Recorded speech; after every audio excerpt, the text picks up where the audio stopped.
Olá e bem-vindas e bem-vindos. Hoje a gente mergulha de cabeça num conflito que, olha, talvez defina o futebol moderno. Aquele clássico, né? Exato, é a planilha de Excel contra o grito que vem da arquibancada. A gestão fria, de longo prazo, versus a paixão que quer o resultado, tipo, para ontem. E a gente vai usar um material bem específico para essa discussão. Isso. Nosso ponto de partida é um único artigo de opinião, mas muito, muito denso, do site ecobahia.com. O texto se chama A Maratona Já Começou. Escrito pelo Djalma Gomes. A data é 22 de janeiro de 2026. E ele faz uma defesa, assim, apaixonada do projeto do City Football Group no Bahia, ao mesmo tempo que ele tenta entender e até criticar, sabe, a ansiedade de uma parte da torcida. Pois é, e o autor ele não fica no superficial. Ele constrói uma narrativa muito clara para defender o ponto dele. Acho que para a gente acompanhar bem esse raciocínio, a gente pode dividir nossa conversa em, 3 grandes momentos. Boa. Primeiro, a gente analisa como ele descreve a nova estratégia do clube, que é muito personificada na figura do técnico Rogério Ceni. Certo. Depois a gente entra no ponto que talvez seja o principal, que é esse contraste que ele pinta entre um passado de sofrimento e o presente, que é um presente de ambição. E por último? E por fim, a gente disseca o alerta que ele faz. E ele usa o exemplo de um rival para falar sobre os perigos do imediatismo. Ótimo. Então vamos começar por essa nova estratégia. Porque o autor ele poderia falar de um monte de coisa. De investimento, de jogadores. Mas ele escolhe focar em algo bem específico. No Ceni. É menor, sabe? Mas no texto ganha uma dimensão Gigantesca. Essa é a grande sacada do argumento dele. É genial. Ele pega essa imagem, o Ceni lá no campo com os garotos, e ele chama isso de pragmatismo. Pragmatismo. Num futebol brasileiro que muitas vezes idolatra aquele técnico showman, sabe? Que só se preocupa com o time principal, a análise do Djalma Gomes coloca o trabalho de bastidor, o desenvolvimento dos ativos do clube, como a atitude mais inteligente possível. Entendi. Ele está dizendo, olha, o trabalho de verdade, o que constrói um clube potente, acontece aqui. Exatamente. Longe dos holofotes do jogo de domingo. Faz todo sentido. Ele está, de certa forma, redefinindo o que é ser um técnico de ponta naquele contexto. Não é só escalar o time, é sim um gestor de talentos. Isso. Mas, sabe, falar em investimento na base pode soar meio clichê de gestão.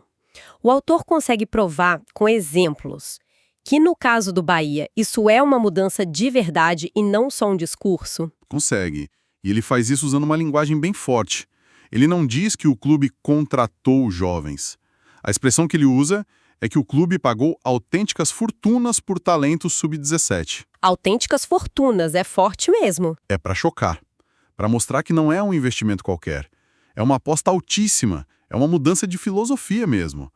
A ideia de se tornar uma fábrica de talentos, como ele descreve, deixa de ser um sonho para virar um plano de negócios. E para essa ideia de plano de negócios ganhar mais força, ele precisa de um contraponto. Ele precisa mostrar do que o Bahia está fugindo, né? Exatamente.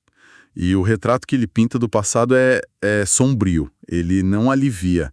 A imagem que ele usa é de uma constante e a palavra dele é enganadora troca de treinadores. Onde o objetivo era só sobreviver. Isso, a briga para não cair. E isso serve como a base de todo o argumento dele. Ele está dizendo, gente, lembrem-se de onde viemos. A mentalidade não era construir um prédio, era só apagar o incêndio da semana. Gosto dessa analogia, a era dos bombeiros contra a era dos arquitetos. Perfeito. E aí o envolvimento do Ceni com o time B, nesse contexto, vira o símbolo do fim da era dos bombeiros. E para esse argumento todo funcionar, o contraste entre o passado e o presente precisa ser brutal. Como ele constrói essa imagem de uma nova era? Ele usa metáforas muito, muito poderosas. O passado não é só difícil.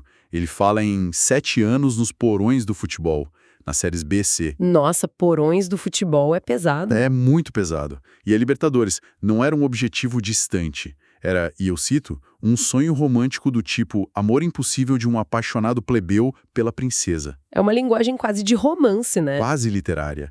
E serve para criar um abismo emocional entre as duas épocas.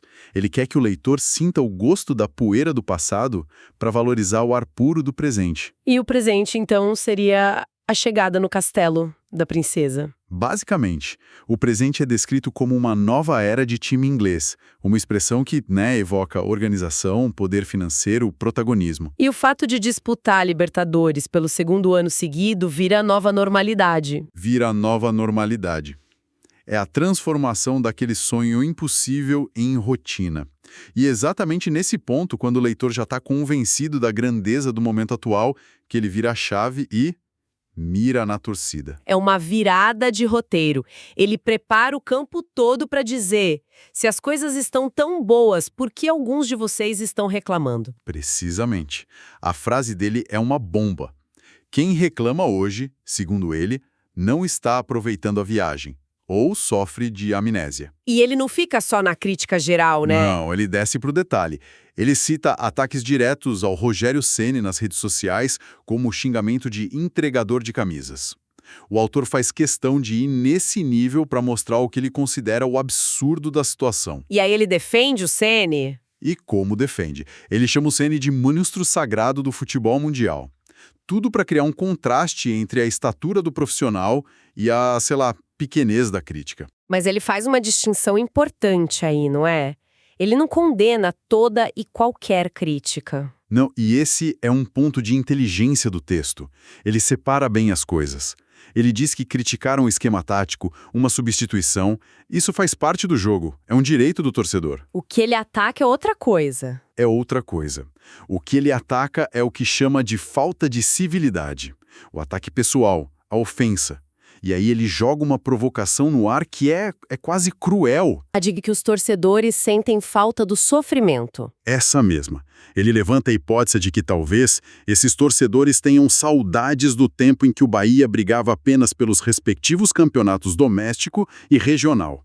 É uma estocada muito fina. É como se ele dissesse: vocês se acostumaram com pouco? Ou vocês pediram para jogar no campeonato dos grandes, mas não aguentam a pressão que vem com isso. É uma provocação e tanto. E isso nos leva direto para o centro do conflito que a gente falou lá no início. O artigo não culpa a torcida por ser passional, mas tenta entender a psicologia por trás disso. Exato. Ele enquadra isso como o principal desafio da gestão. De um lado, você tem o Citigroup, que ele descreve como o lado mais racional, que pensa em planilhas, em projetos de 5, 10 anos. E do outro? Do outro, uma parcela da torcida que é, por natureza, imediatista. Para eles, o que importa é vencer o próximo jogo, o clássico. E o autor argumenta que o único caminho para o sucesso é o projeto de longo prazo. Mas ele reconhece que convencer quem vive a paixão do domingo a ter a paciência de uma segunda-feira de reunião de planejamento é uma tarefa hércule. E para mostrar que essa paciência não é só uma virtude, mas uma necessidade para a sobrevivência, ele decide olhar para o gramado do vizinho. Ele traz o caso do Botafogo como um grande alerta. Sim, e é uma jogada argumentativa muito, muito eficaz. Ele usa o Botafogo como um fantasma do Natal futuro, sabe? Um espectro do que pode acontecer se o clube cedeu ao imediatismo. A descrição é forte, né? É cinematográfica. O Botafogo se meteu em um buraco ao colocar o carro adiante dos bois. E para que isso não soe como uma simples provocação de rival, ele joga os números na mesa. E são números bem pesados. Uma dívida de R$1,5 bilhão da associação, dívida de curto prazo de 700 milhões da SAF. E aqui, só para dar um contexto, uma dívida de R$1,5 bilhão coloca o Botafogo entre os clubes mais endividados do Brasil. Isso é mais do que o orçamento anual de muitos clubes da Série A somados. É um risco existencial. É o que o autor sugere, ao citar esses números e também o CEO da SAF Botafoguense, a Sociedade Anônima do Futebol, esse modelo de empresa. Ele está pintando um cenário de colapso. Ele não está só criticando. Ele está dizendo que a busca desesperada por um título pode quebrar um clube. Então, as consequências, como a punição de transfer ban que o artigo menciona, que impede o clube de contratar, e os problemas judiciais do dono, o John Textor, são sintomas. São sintomas de uma doença maior. Exatamente. A mensagem que fica é clara. A abordagem paciente do Bahia SAF, segundo o autor, está evitando esse exato cenário. Ele usa a imagem de que o projeto do Bahia está sendo construído em base forte, enquanto o do Botafogo estaria em terreno pantanoso. Ou seja, o caso do rival não é só uma alfinetada. De jeito nenhum. É a prova final que ele apresenta para validar toda a tese dele sobre a importância da gestão racional sobre a paixão descontrolada. Ok, então depois de construir essa base, de contrastar com o passado e usar um exemplo externo como um alerta, qual é a visão de futuro que o Djalma Gomes projeta? Para onde essa maratona toda está levando o Bahia? A visão que ele apresenta é quase messiânica. Não se trata só de fazer o Bahia campeão. O texto afirma que o projeto visa mudar a forma de se pensar o futebol no Brasil. É uma ambição enorme. Gigantesca. E para não deixar essa frase solta no ar, ele ancora isso em algo bem concreto. O projeto de construção do novo centro de treinamento. E o que esse CT teria de tão especial para sustentar uma ambição desse tamanho? Segundo o artigo, o plano é que ele se torne a estrutura com a maior tecnologia no futebol da América Latina. Uau! E o autor não hesita, ele traça um paralelo direto com o Manchester City na Europa. A sugestão é clara.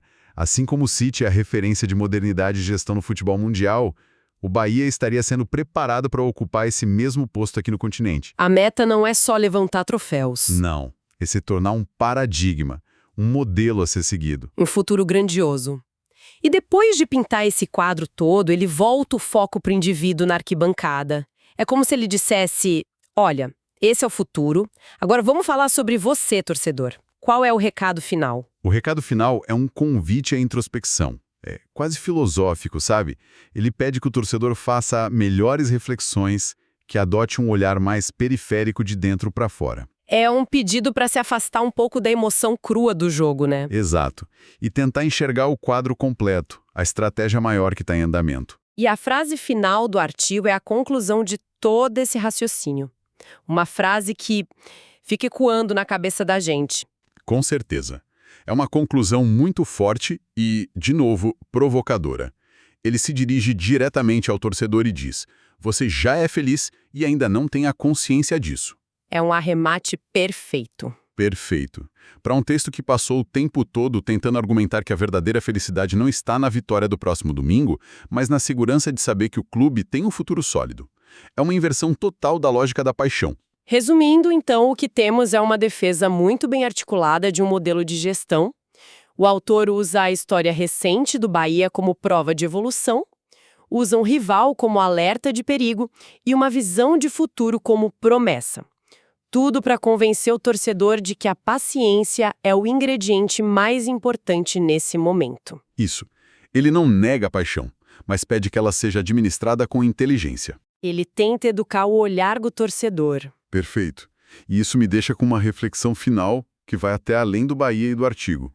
E uma cultura esportiva como a nossa, tão movida pela emoção imediata, pelo resultado que define o humor da semana, como um clube consegue, na prática, vender um projeto de longo prazo? É uma ótima pergunta. Como se convence milhões de pessoas a abrirem mão da alegria instantânea de uma contratação de impacto, por exemplo, em nome de uma saúde financeira que só vai dar frutos daqui a 5, 10 anos?